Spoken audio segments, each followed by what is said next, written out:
నమస్తే, నేను మీ మాతంగి వదులు. తెలుగు నేలపైన గత 30 సంవత్సరాలుగా మాలా మాదిగల మధ్య ఒక పోరాటం నడుస్తుంది. ఐక్యత లేదు అనేది సమాజం ముందుకు విస్తారంగా వెళ్తూ ఉంది. 30 ఏళ్ల క్రితం చూసుకున్నప్పుడు కారంచేడు, చుండూరు చూసుకున్నప్పుడు మాల మీద దాడి చేస్తే మాదిగలు అడ్డుగా ఉన్నారు, మాదిగ మీద దాడి చేస్తే మాలలు అడ్డుగా ఉన్నారు, దళితులంతా ఏకమని చెప్పగలిగారు. కానీ ఎస్సీ రిజర్వేషన్లలో వాటి పంపిణీ విధానాలలో అసమానతలు ఉన్నాయని, ఆ అసమానతలు పోవాలంటే జనాభా నిష్పత్తి ప్రకారంగా ఎవరి వాటా వాళ్ళకి రావాలని ఒక సామాజిక న్యాయ కోణంలో వర్గీకరణ పోరాటం పుట్టింది.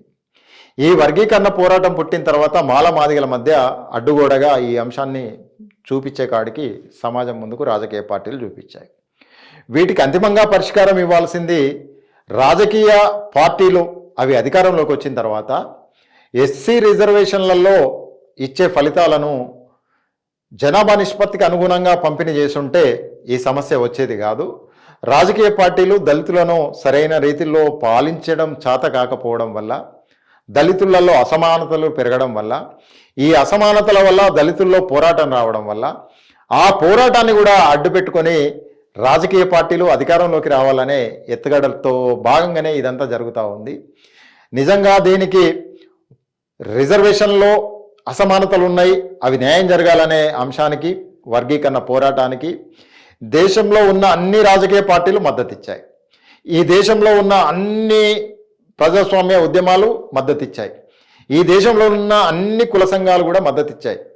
ఈవెన్ టు మాల ఆల్సో, మాల కుల సంఘం కూడా దీనికి మద్దతు ఇవ్వడం జరిగింది. ఇన్ని వర్గాలు, ఇన్ని కుల సంఘాలు, ఇంతమంది ప్రజాస్వామికవాదులు, మేధావులు ఎస్సీ రిజర్వేషన్ల వర్గీకరణ ఉద్యమానికి మద్దతిస్తే మరి పరిష్కారం ఎందుకు దొరకట్లేదు? ప్రతి రాజకీయ పార్టీ కూడా రిజర్వేషన్ల వర్గీకరణ మేము చేస్తామని ఎన్నికల మేనిఫెస్టోలో పెట్టుకుంటూనే వచ్చినాయి ఈ తెలుగు నేలపైన.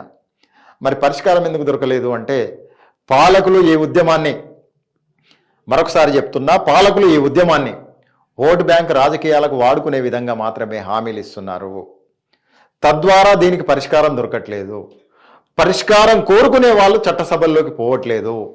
ఈ కులాల పేరు మీద చట్టసభల్లోకి పోయిన వాళ్ళు ఈ కులాల పేరు మీద పోకపోవడం వల్ల ఏదో ఒక పార్టీని ఎజెండా చేసుకొని పార్టీ సపోర్టుతో ఆ పార్టీలో ఉన్న ఆ కుల వర్గాలతో, ఆ పార్టీకి సంబంధించిన కుల వర్గాలతో చట్టసభల్లోకి పోవడం వల్ల వారు ఎవరైతే ఆ కులం నుండి వచ్చిన నాయకులు ఉన్నారో చట్టసభల్లో ఆ వర్గీకరణ అంశాన్ని మాట్లాడకపోవడం కూడా ఒక కారణము. ఎవరైతే మాదిగలు వర్గీకరణ కోరుకుంటున్నారో ఆ వర్గీకరణ ఉద్యమం కనుక స్వతంత్రంగా ఒక ప్రజాప్రతినిధిని చట్టసభల్లోకి పంపించి ఉంటే ఆ నాయకుడు ఆ కుల భీతి మీద, ఆ కుల సమస్యకు సంబంధించిన సిద్ధాంతం మీద చట్టసభల్లోకి పోతాడు కనుక స్వేచ్ఛగా, స్వతంత్రంగా తన నిరసన తెలిపి తన హక్కులు సాధించే కాడ పోరాటం చేస్తాడు. తెలంగాణ కోసం పుట్టిన తెలంగాణ రాష్ట్ర సమితి స్వతంత్రంగా తెలంగాణ రాష్ట్ర సమితి పేరు మీద చట్టసభల్లోకి పోయింది కనుక ఆ చట్టసభల్లో తెలంగాణ కోసం పోరాటం చేసింది. మరి మాదిగల కోసం పుట్టిన ఎంఆర్పిఎస్ కనుక స్వతంత్రంగా రాజకీయ పోరాటం చేసుంటే ఆ స్వతంత్ర రాజకీయ పోరాటంలో మాదిగ ఉద్యమానికి సంబంధించిన ఉద్యమకారులను కనుక ఒక్కరినో ఇద్దరినో చట్టసభల్లోకి పంపిస్తే, లేదా నాయకుడైనా చట్టసభల్లోకి పోయి ఉంటే సమస్య చట్టసభలనే ఉంది కనుక చట్టసభల్లో పోరాటం జరిగి ప్రజా పోరాటం రోడ్డు పైన జరిగితే ఎట్ ఏ టైం ఏకకాలంగా 2 జరిగిన రోజు మాత్రమే ఈ సమస్యకు పరిష్కారం దొరికి ఉండేది. 30 ఏళ్ళుగా ఈ సమస్యను ప్రతి రాజకీయ పార్టీ కూడా తన ఓటు బ్యాంక్ రాజకీయాల కోసం వాడుకుంటుందే తప్ప దీనికి పరిష్కారాన్ని చూపించే కాడ లేదు. ఈరోజు బీజేపీ కూడా గతంలో ఈ ఉద్యమం పుట్టినప్పుడు ఈ ఉద్యమానికి అండదండగా ఉన్నది. ఈ ఉద్యమానికి ముందు నుండే సామాజిక న్యాయ సూత్రానికి లోబడి మేము నిర్మాణమై ఉన్నామని చెప్పారు. అదే బీజేపీలో పెద్దలు ఉపరాష్ట్రపతిగా ఉండి కేంద్ర మంత్రిగా ఉన్న వెంకయ్యనాయుడు గారు కూడా 1982లోనే అసెంబ్లీలో, తెలుగు నేలపైన అసెంబ్లీలో వర్గీకరణ మీద మాట్లాడిన సందర్భం కూడా చాలాసార్లు విన్నాం. మాట్లాడినని చెప్పిన సందర్భాన్ని అంటే ఏ బీజేపీ అయితే ఈరోజు పరిష్కరించే దశలో ఉందో, పరిష్కరించే కాడ ఉందో, ఆ పరిష్కరించే పార్టీ కూడా ఈ 10 ఏళ్లలో కానీ గత 30 ఏళ్లలో కానీ పరిష్కారం వైపు పోలేదు. ఇప్పుడు పోతుందని నమ్మి విశ్వసించే కాడ కూడా లేదు. ఎందుకంటే మాదిగలకు ప్రతి ఎన్నికలలో కూడా ఏదో ఒక రాజకీయ పార్టీ వర్గీకరణ పైన హామీ ఇస్తూ స్వయంగా ఆ ముఖ్యమంత్రులు వచ్చో, స్వయంగా ఆ పార్టీకి సంబంధించిన కేంద్ర మంత్రులు వచ్చో, కేంద్ర నాయకత్వం వచ్చో, లేకపోతే ఆ పార్టీకి సంబంధించిన సెంట్రల్ ప్రెసిడెంటే వచ్చో మాట్లాడినా కానీ ఈ సమస్యకు పరిష్కారం దొరకలే. ఇప్పుడు కూడా పరిష్కారం దొరుకుతుంది అని అనుకోలేము. ఎందుకు అంటే బీజేపీ ఎన్నికల ముందు వచ్చి ప్రధాని గారు హామీ ఇచ్చినట్టుగా చూపించారు, కానీ ఆయన హామీ ఇవ్వలే. మీతో కలిసి పనిచేస్తా అన్నాడు, అంటే మీతో కలిసి పని పంచుకుంటా అన్నాడు, కానీ మీ సమస్యను నేనే పరిష్కరిస్తా, ఇక మీకు పోరాటం అవసరం లేదు అని మాత్రం చెప్పలేదు. అదేవిధంగా మీ సమస్య ఉంది కనుక మీ సమస్య కోసం చట్టసభల్లో మీరు కూడా మాట్లాడాల్సిన అవసరం ఉంది కనుక ఈ ఎన్నికల్లో మీకు సీట్లు ఇస్తా అని ప్రధాని గారు చెప్పిన సందర్భం లేదు. ఈ సమస్యకు రాజకీయాలలో, చట్టసభలలో మాత్రమే ఈ సమస్యకు పరిష్కారం దొరుకుద్ది. రాజకీయాలలో మాదిగలు కనుక క్రియాశీలకంగా మారి స్వతంత్రంగా చట్టసభల్లోకి పోతే మాట్లాడగలుగుతారు అని ఉద్యమాన్ని నడిపించే నాయకుడు కూడా ఆలోచించట్లేదు కనుక ఈ సమస్యకు ఇప్పటికిప్పుడు పరిష్కారం దొరుకుద్దని కూడా నేను భావించట్లేదు.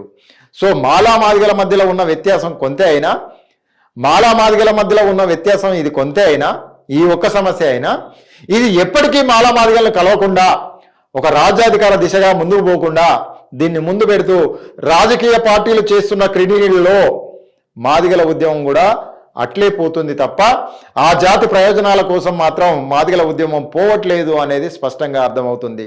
సమస్య పరిష్కారం ఉన్న చోటి గనక ఉద్యమ నాయకుడు గనక పోయి ఉంటే ఈ సమస్యకు పరిష్కారం ఎప్పుడో దొరికేది.